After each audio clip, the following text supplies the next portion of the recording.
تھے آپ کو کہ دیکھو ہدف سامنے رکھو, اس کے بعد اپنے ٹائم کو ضائع مت کرو. وہ ہدف ہمارا آخرت ہے. ہم پیدا ہوئے ہیں, خدا کی قسم لا الہ الا اللہ, مرنے کے لیے پیدا ہوئے ہیں. یہ ہمارے دماغ میں کسی نے غلط سافٹ ویئر ڈال دیے ہیں کہ ہم زندہ رہنے کے لیے پیدا ہوئے ہیں. یہ زندگی بہت سے بھی زیادہ تھوڑی ہے. آپ اگر کروڑوں اربوں سال ماضی کو لے کر جائیں اور آگے قبروں میں ہمارا دور پتہ نہیں ہزاروں سال رہتے ہیں, سینکڑوں سال رہتے ہیں, اس کے بیچ میں جو یہ 50 60 70 سال ہے میرے بھائی, اس کی 2% کی اوقات نہیں ہے. اس کو کیوں اتنا باپ بنا لیا ہے؟ سکسیس, کامیابی, اور ایکچولی یہ اسٹرگل کر کے یہاں تک پہنچا. جہاں مرضی پہنچ جائے بھائی, تو تھوڑے دنوں میں کہاں آنے والا ہے؟ قبر میں آنے والا. تھوڑے دنوں کو پتہ بھی نہیں ہے کب آئے گا. کیوں وہ اتنا باپ بنا لیا اس کو؟ صحت مسلط ہوتی ہے تو صحت مسلط ہو جاتی ہے, دولت مسلط ہوتی ہے تو دولت مسلط ہو جاتی ہے, شہرت اور عزت کی چاہت مسلط ہوتی ہے تو وہ مسلط ہو جاتی ہے. مشہور ہونے کا شوق, پاگل والی حرکتیں کر رہا ہوتا ہے مشہور ہونے کے لیے. ایسے بھی یوٹیوب پہ آپ پہ لوگ ملیں گے, مشہور ہونے کا بہت شوق ہے, سمجھ میں نہیں آ رہا کیسے ہو جائیں ہم. ارے یار مشہور ہو کے کیا ہوگا, تھوڑے دن میں مر جاؤ گے. جتنا بھی مشہور ہو نا, جنازہ پڑھنے کے بعد 2-4 دن یاد کرتے ہیں, اس کے بعد بھول جاتے ہیں. تم اپنے باپ کو لوگ یاد نہیں رکھتے تو مشہور آدمی کو کہاں سے یاد رکھیں گے؟ اتنے بڑے بڑے مشہور لوگ پیدا ہوئے, اور ایسے ایسے مشہور لوگ دنیا میں پیدا ہوئے ہیں نا کہ ان کے پہ لوگوں نے جانے دیے ہیں. جب ان کا قصہ ختم ہوا تو مارکیٹ سے ان کی شہرت بھی ختم. اور مرنے کے بعد مشہور ہونے کا فائدہ بھی کیا ہے؟ مشہور اگر آپ دنیا میں ہو گئے تو آپ کو کیا فائدہ اس سے؟ فرعون اتنا مشہور آدمی ہے نا, یہودی بھی جانتے ہیں, عیسائی بھی جانتے ہیں, مسلمان بھی جانتے ہیں. یہ 3 قومیں تو بہت اچھی طرح سے جانتی ہیں. باقی ہندو بھی جانتے ہیں ہم سے سن کے, سکھ بھی جانتے ہیں ہم سے سن کے. میرا خیال ہے دنیا میں 4-5 آدمیوں کے علاوہ سب جانتے ہیں فرعون کو. تو کیا ہوا بھائی؟ فرعون کہتا ہوگا یار میں کسی جھونپڑے میں رہتا, کسی جگہ میں چوکیداری کر کے زندگی گزارتا, خدا کی قسم زیادہ اچھا ہوتا. فرعون تو سمجھ رہا ہوگا اسٹرگل اور محنت کر کے میں مصر کا بادشاہ بنا, اور یہ ہوتا ہے. ایکچولی اس کو اصل میں اسٹرگل کی ہے, محنت کی ہے. میری بچپن سے میری ماں کا میرے سر پہ ہاتھ تھا, اور جہاں بھی میں گیا میری بیوی میرے ساتھ کھڑی ہوئی تھی. ہر کامیاب آدمی کے پیچھے ایک بیوی کا ہاتھ ہوتا ہے, تو 4 بیویوں کا ہاتھ ہو جائے تو سوچو کہاں پہنچے گا وہ. تو اسٹرگل ہوتے ہوتے میں یہاں تک پہنچا. فرعون سے کوئی جا کے پوچھے تو فرعون کہے گا کاش میری قسمت میں ہوتا, میں خریدتا ایک کھوتا, بس ایک میرا گدھا ہوتا اور کچھ نہ ہوتا. کبھی تو سوار ہوتا, کبھی میں سوار ہوتا, بس ہنسی خوشی زندگی گزر جاتی. مجھے دنیا میں کوئی نہ پہچانتا. یہ جو آج چترول لگ رہے ہیں, النار یعرضون علیہا غدوا وعشیا, قرآن کہتا ہے آگ ہے جس میں صبح بھی جلایا جا رہا ہے اور شام کو بھی. وَيَوْمَ تَقُومُ السَّاعَةُ, اور جس دن قیامت قائم ہوگی, ادخلوا آل فرعون اشد العذاب, کہا جائے گا اس سے بھی زیادہ سخت عذاب میں فرعون کو داخل کر دو. وَإِذْ يَتَحَاجُّونَ فِي النَّارِ, اس وقت کو یاد کرو جب یہ آگ میں چیخیں گے, چلائیں گے. فَيَقُولُ الضُّعَفَاءُ, فرعون کے جو ماتحت درباری تھے اور جو اس کی رعایا تھی, وہ لوگ کہیں گے ربنا هؤلاء اضلونا, اے اللہ ان لیڈروں کی وجہ سے ہم اس آگ میں جل رہے ہیں, اس لیڈر کو ہم نے فالو کیا تھا. فآتهم عذابا ضعفا من النار, اے اللہ اس کو دگنا عذاب دے. قال لكل ضعف, اللہ کہے گا اس کو بھی تمہیں بھی پورا عذاب ملے گا, اس لیے کہ اس کی دعوت پر تم نے دل سے لبیک کہا ہے, مجبور ہو کے لبیک نہیں کہا تم نے. مجبوری کے حکام تو یہ ہے کہ وقال رجل مؤمن من آل فرعون یکتم ایمانہ, فرعون ہی کے دربار میں ایک شخص مسلمان ہو گیا تھا, مجبور تھا, ایمان کو چھپا لیا تھا اس نے, اس کو اللہ نہیں جہنم میں ڈالیں گے. کوئی غیر مسلم کہتا ہے میرے ماں باپ کافر ہیں تو میں مجبوراً کافر ہوں, میں اسلام قبول نہیں کر سکتا, مجھے مار دیں گے. بھائی اسلام نے آپشن دیا, چھپ کے مسلمان ہو جاؤ. کتنا بڑا آپشن دیا اسلام نے, دل سے آپ مسلمان ہو جاؤ, چھپ کے کلمہ پڑھ لو. دنیا کو نہیں پتا کہ آپ مسلمان ہو, لیکن اللہ کی نظر میں آپ کیا ہوگے؟ مسلم ہوگے. کتنا زبردست آپشن دے دیا. تو اللہ کہے گا یہ آپشن بھی تو تھا تمہارے پاس. اس وقت تم دل سے کافر تھے. کیوں؟ تمہیں حکومت فرعون کے پاس اور موسیٰ کے پاس حکومت بھی نہیں اور پیسہ بھی نہیں. تو اللہ کے ہاں میرے بھائی کامیابی کسی اور چیز کا نام ہے. فرعونیوں کے ہاں کامیابی آپ کہہ سکتے ہیں وہ تو ظالم تھا, ہم ظالموں کی حمایت تھوڑی کر رہے ہیں. اس کو جو فخر تھا نا فرعون کو, وہ اس پہ نہیں تھا کہ میں ظالم ہوں یا عادل ہوں, فخر اس پہ تھا کہ میں دولت مند ہوں. تو جو چیز کوڈ کرنے کی ہے وہ اس کی دولت, عزت اور شہرت. 3 چیزیں دنیا کا نام ہے, 4 چیزیں. دولت مل جائے, صحت مل جائے, عزت مل جائے, شہرت مل جائے. کوئی 5ویں چیز کی خواہش ہوتی ہے انسان کو؟ وہ 4 شادیوں کی وہ صرف ہم لوگ ہی رہ گئے 2-4 آدمی, ورنہ ہر انسان کی خواہش کیا ہے؟ دولت, عزت, شہرت اور صحت. یہ 4 چیزوں کے پیچھے دنیا بھاگ رہی ہے. اور 4 شادیوں کے پیچھے سے نہیں بھاگ رہی کہ جب یہ 4 چیزیں آتی ہیں تو 4000 شادیاں آ جاتی ہیں. پھر وہ 4 نہیں, وہ تو 4 نہیں, تو بچوں کا کام ہے. پھر وہ برائیوں کی طرف جاتے ہیں. پھر تو ان کو شوق ہو جاتا ہے کہ روزانہ کوئی نیا چسکا لیں. وہ پھر تو ان کو نکاح ویسے ہی برا لگنے لگتا ہے. ابے وہ تو ٹینشن ہے نا. نہیں آئی بات؟ دیکھو سعودی عرب میں جب پیسہ کم تھا تو 4 کا رواج زیادہ تھا. جب پیسہ زیادہ آیا ہے تو 4 کا رواج کم ہوا ہے, حالانکہ وسائل بڑھ گئے.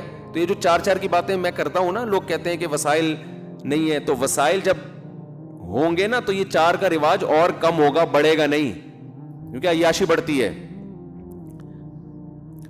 تو میرے بھائی مجھے یہ بات بتاؤ, یہ 4 چیزیں فرعون کے پاس ہول سیل کے حساب سے تھی یا نہیں تھی؟ اور انہی پر فخر کرتا تھا کہ میں ایسا. اور موسیٰ کے پاس صرف صحت تھی, باقی 3 چیزیں نہیں تھی. اور ایوب علیہ السلام کے پاس صحت بھی نہیں تھی, ساری زندگی بیماریوں میں گزری.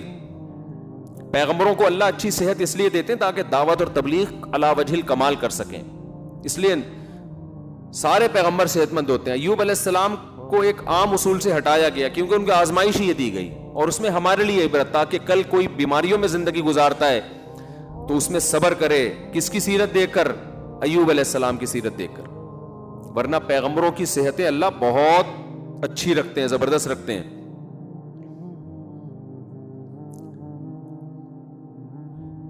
تو آپ کا ہدف جب میرے بھائی آخرت ہوگا تو پھر آپ کے لیے اس دنیا کی حیثیت 2 ٹکے کی نہیں رہے گی. مل جائے بہت اچھی بات ہے, نہیں ملے صبر. آج جتنے ڈپریشن کے مریض آپ کو, اسٹریس کے مریض دنیا میں نظر آئیں گے, سارے ان 4 میں سے کسی ایک چیز کی کمی کی وجہ سے احساس کمتری کا شکار ہوں گے.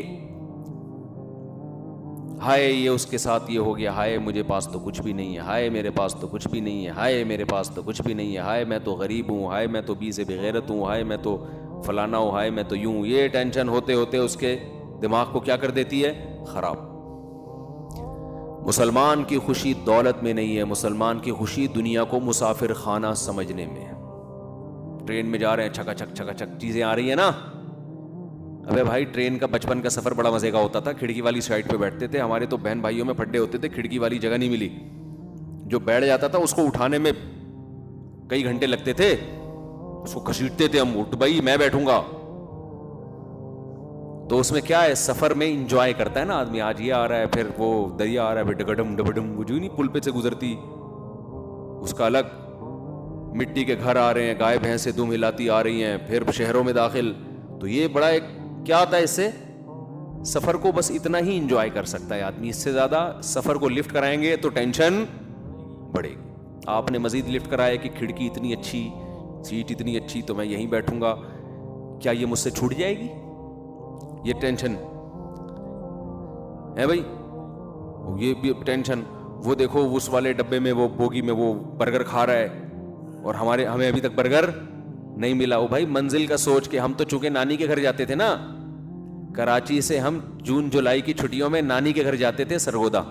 ہمیں خوشی اس کی نہیں ہوتی تھی کہ یہ والی, اس کی بھی ہوتی تھی, اتنی زیادہ نہیں. زیادہ خوشی اس کی ہوتی تھی کہاں پہنچنے والے ہیں, نانی کے گھر. کھلا کھائیں گے تے ننگا نہائیں گے. ننیال میں انسان بگڑتا ہے, ددیال میں سنورتا ہے. رپورٹ ہے یہ. ددیال والے تھوڑا سا وکھری ٹائپ کے ہوتے ہیں, ان کی تربیت کی فکر زیادہ کرتے ہیں, اور ننیال میں ممتا زیادہ ہوتی ہے نا, وہ کھلانے کو زیادہ فوکس کرتے ہیں. تو بچپن میں مشہور تھا کہ بچہ ددیال میں سدھرتا ہے, ننیال میں بگڑتا ہے. تو ہم جو ہے سال کے 10 مہینے سدھرنے کے لیے رکھے ہوئے تھے, ابا نے ہمارے 2 مہینے بگڑنے کے لیے, کہ یہ بھی آپشن ہونا چاہیے نا, کھاؤ پیو.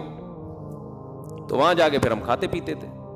اور پہلے زمانے میں لوگوں کے دل بڑے تھے, نانی کے ہاں بچے آگے ٹھہر جائیں تو ماموں کو اعتراض, خالاؤں اور ماموں کا اعتراض نہیں ہوتا تھا. اب چونکہ 2 بچے ہی اچھے, اپنے تیسرا بچہ جو لانے کے لیے تیار نہیں ہے, وہ اپنے بھانجے بھتیجوں کو 2 مہینے کے لیے اسٹے کرنے دے گا؟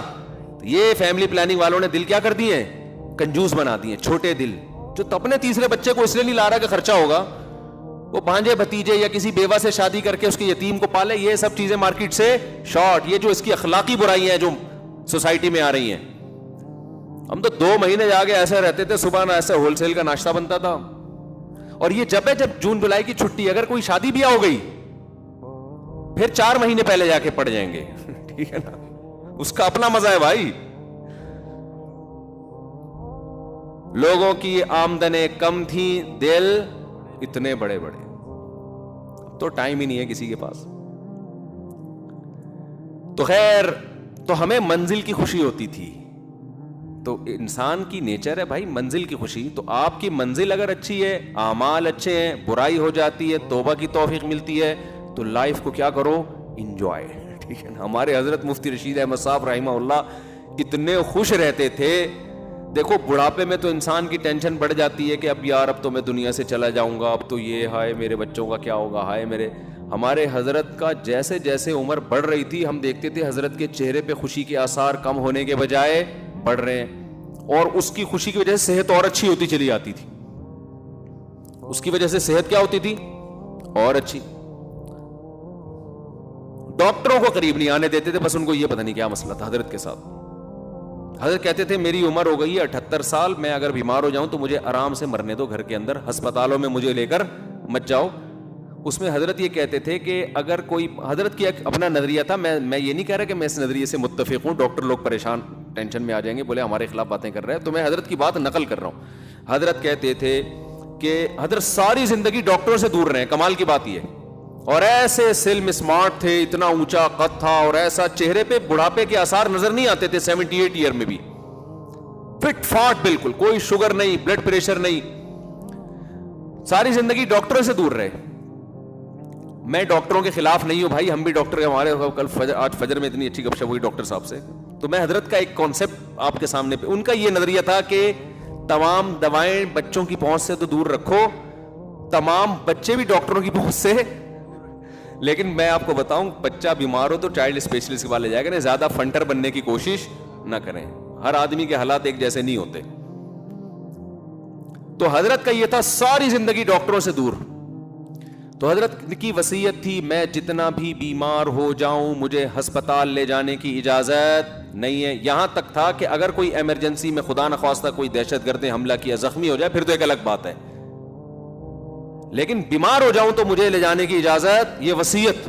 اور حضرت کہتے تھے کہ اتنا سا پلو اگر چکی میں آ گیا نا تو کیا بچ جاؤ گے آپ؟ کہو اتنا سا پلو آیا ہے, وہ اتنا سا اکائی ہوتی ہے, اس کے بعد وہ آپ کی قمیض کو کھینچتا ہے, پھر پورا آپ کو آہستہ آہستہ کھینچ کے کیما بنا کے نکال دیتا ہے. فرماتے تھے جو ڈاکٹر کے پاس چلا گیا تو پوری زندگی اب وہ ڈاکٹروں کا بولو اب نہیں تھی.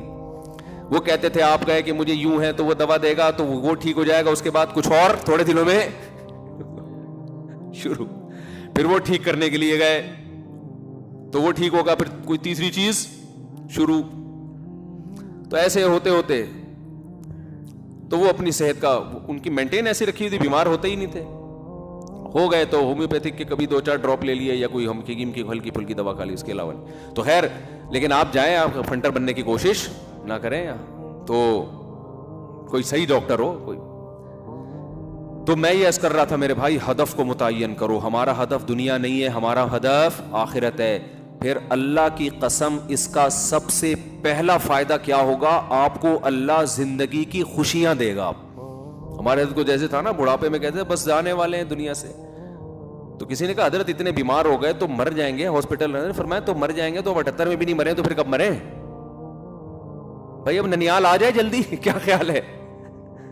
کہتے ہیں لیکن یہ بڑوں کے سوچنے کی چیز ہے, آپ کے سوچنے کی چیز یہ نہیں. آپ نا اپنے نانا کو جا کے بول دیں کہ نانا اب آپ 80-85 کے ہو گئے, اب ایسا نہیں ہے. ہمیں یہ حکم ہے کہ بھائی ابھی تو نانا آپ نے دیکھا کیا ہے, 85 کیا ہوتا ہے. بڑوں کے سامنے ان کے ادب کا تقاضا یہ کہ آپ ان کو بچانے کی پوری کوشش کریں. ہمارے ایک جاننے والے تھے, انہوں نے ہمارے نانا سے یہ الفاظ جا کے کہہ دیے, ان کی عمر تھی 90-95 سال ماشاءاللہ.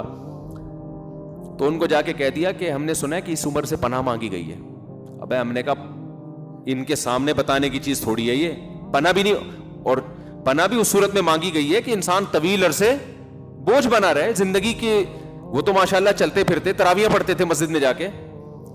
تو یہ بعض لوگ کہاں کی بات اٹھا کے کدھر فٹ کر دیتے ہیں. تو ہمیں حکم یہی ہے کہ جس کی عمر جتنی زیادہ ہو جائے وہ ہمارے گھر میں اللہ کی اتنی بڑی رحمت. تو ہم تو بچانے کی کوشش کریں, کیونکہ حدیث میں آتا ہے انکم ترزقون بضعفائکم, تمہیں تمہارے ضعیفوں کی وجہ سے رزق دیا جاتا ہے. گھر میں بوڑھے کا وجود اللہ کی برکت نازل ہونے کا سب سے بڑا ذریعہ ہے. اس کی خدمت, اس کا وجود ہی آپ کے رزق میں برکت کا ذریعہ ہے. تو لیکن خود انسان ہر وقت جانے کے لیے تیار ہے.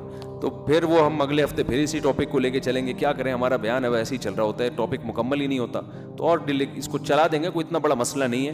مر جائیں گے نا بیان کے دوران. زیادہ سے زیادہ یہ ہوگا نا کہ آپ کا ٹاپک کمپلیٹ نہیں ہوا اور آپ کی عمر مکمل ہو گئی, ادھورا ٹاپک لے کے قبر میں گئے آپ. تو یہی زیادہ ہوگا نا. آپ کہتے ہیں بھائی ہو سکتا ہے مفتی صاحب ٹاپک کو 20 سال میں ختم کریں, 30 سال میں, تو ختم ہی نہیں ہو رہا. تو کوئی بات نہیں یار, اسی ادھورے کو لے کے چلے جانا. جو مین میسج ہے وہ تو سمجھ میں آ رہا ہے کہ نہیں آ رہا. تو دنیا دل لگانے کی جگہ نہیں ہے بھائی.